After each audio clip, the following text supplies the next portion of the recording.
Assalamualaikum warahmatullahi wabarakatuh. Baiklah, pada kesempatan kali ini kami dari kelompok 3 akan mempresentasikan hasil diskusi kami terkait konsep kebudayaan.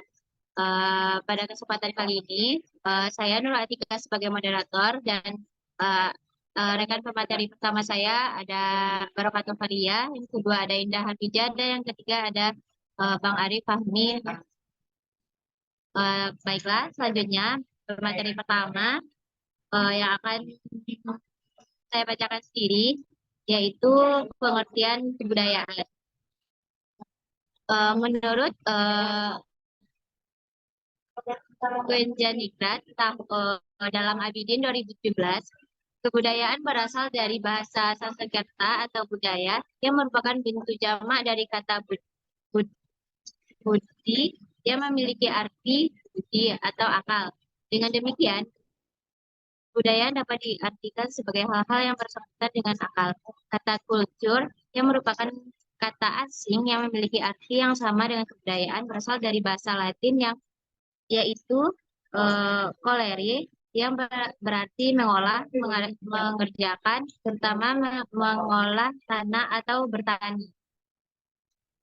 Baik, selanjutnya materi kedua yang akan dibacakan oleh rekan saya Barokatul Faria. Pada Ria, disilakan.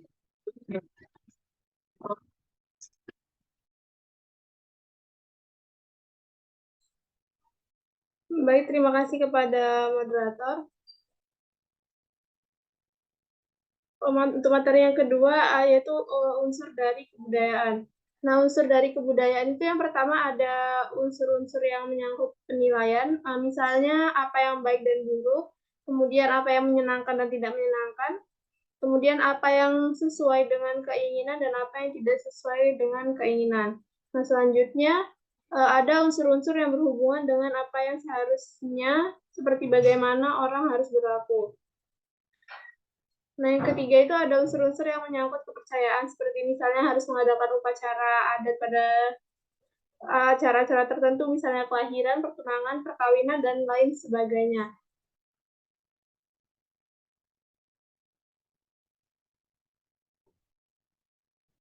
Demikian pemaparan materi dari saya. Selanjutnya saya kembalikan kepada moderator. Terima kasih.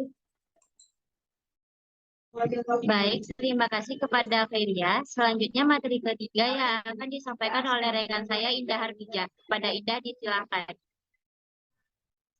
Baik, terima kasih kepada moderator. Di sini saya akan melanjutkan materi tentang wujud dari kebudayaan.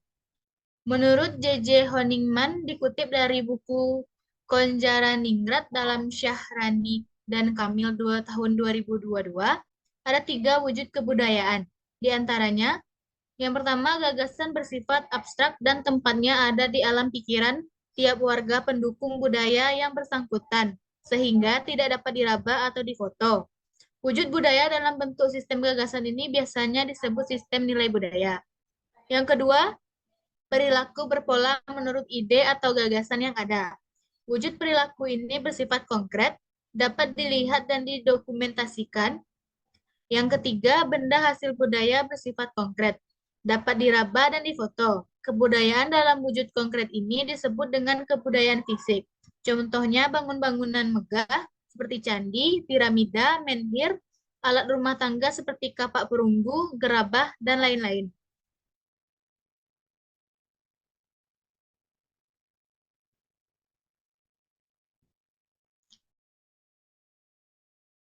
Baik, untuk materi selanjutnya saya kembalikan kepada moderator. Baik, terima kasih kepada Indah Harbijah. Selanjutnya materi terakhir yaitu dinamika kebudayaan dalam masyarakat yang akan disampaikan oleh rekan saya Bang Arif Fahmi. Kepada Bang Arif Fahmi, disilakan.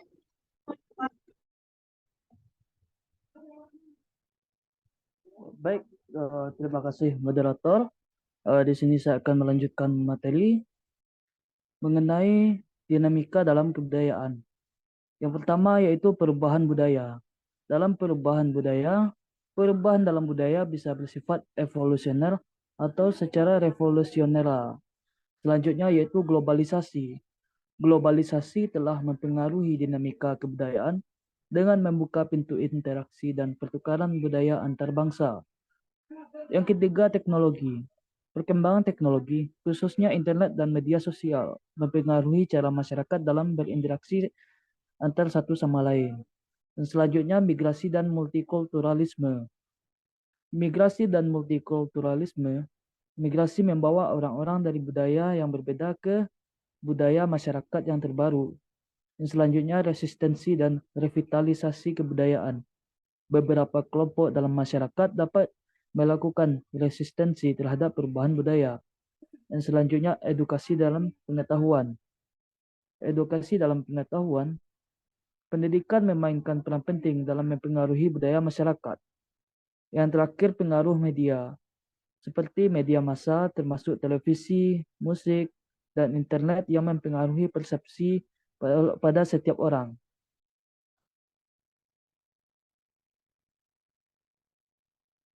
Baik, itu saja saya kembalikan kepada moderator.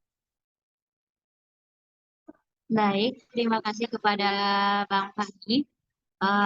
Mungkin kesimpulan dari presentasi kita pada hari ini ialah memahami manusia dalam budayanya masing-masing adalah sebuah keharusan dalam proses konseling. Dengan memahami akan budaya, setiap manusia yang dalam bahasa konseling selanjutnya disebut sebagai klien, sangat membantu proses konseling yang dilakukan. Pemahaman budaya itu bermaksud untuk meminimalisir kecenderungan terjadi kesalahan persepsi antara konselor dan klien dalam merumuskan masalah yang dihadapi oleh klien maupun tujuan-tujuan yang akan dicapai dalam proses konseling. Baik, mungkin sekian presentasi dari kelompok 3 pada hari ini. Saya sebagai moderator minta maaf jika ada kesalahan. Saya akhiri. Assalamualaikum warahmatullahi wabarakatuh.